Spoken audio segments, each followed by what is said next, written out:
In his era, Roberto Clemente was one of the greatest players. He was unique. Clemente played in a way that none of those other great players of that era, Mays, Aaron, or Mantle, did. Baseball legend Roberto Clemente paved the way for Latinos in the major leagues. Clemente is best known as that rare ball player who actually grew as a human being as his talents were diminishing. And he became a great humanitarian whose motto was, if you have a chance to help others and fail to do so, you're wasting your time on this earth.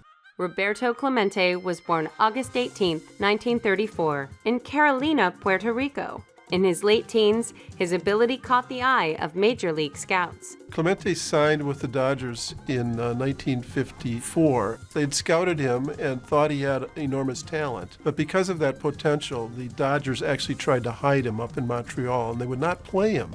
In 1955, Roberto Clemente was signed by the Pittsburgh Pirates, where he made his big league debut and where he spent the rest of his career.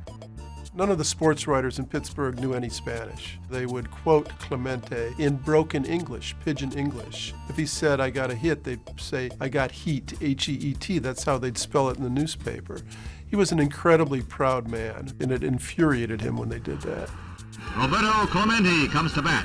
Over the next 18 years, Roberto Clemente quietly became one of the top players in baseball, winning 12 Gold Glove Awards, 4 batting titles, and leading the Pirates to 2 World Series championships. Roberto Clemente had a gun for a right arm.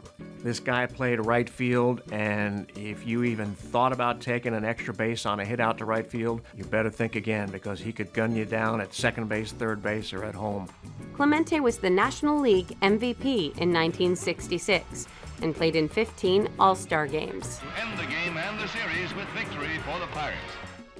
In his last regular season game of 1972, Roberto Clemente became the 11th player of all time and the first Latino in history to reach 3,000 hits.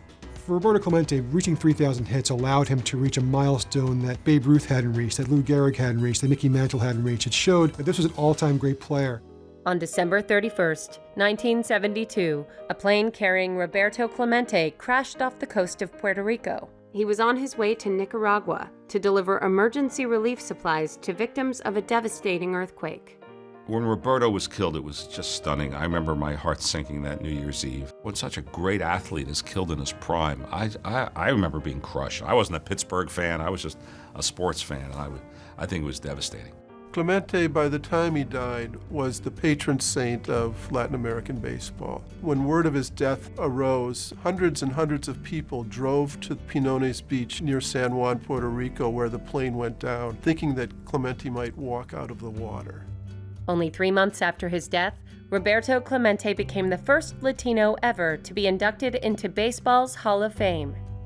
It's hard to say that anyone was the equivalent of Jackie Robinson, but Clemente is the closest thing. He was not the first Latino ball player in the major leagues, but he was the first great one. And because of the way he played and the way he lived, he set in motion a huge migration of Latino ball players into the major leagues.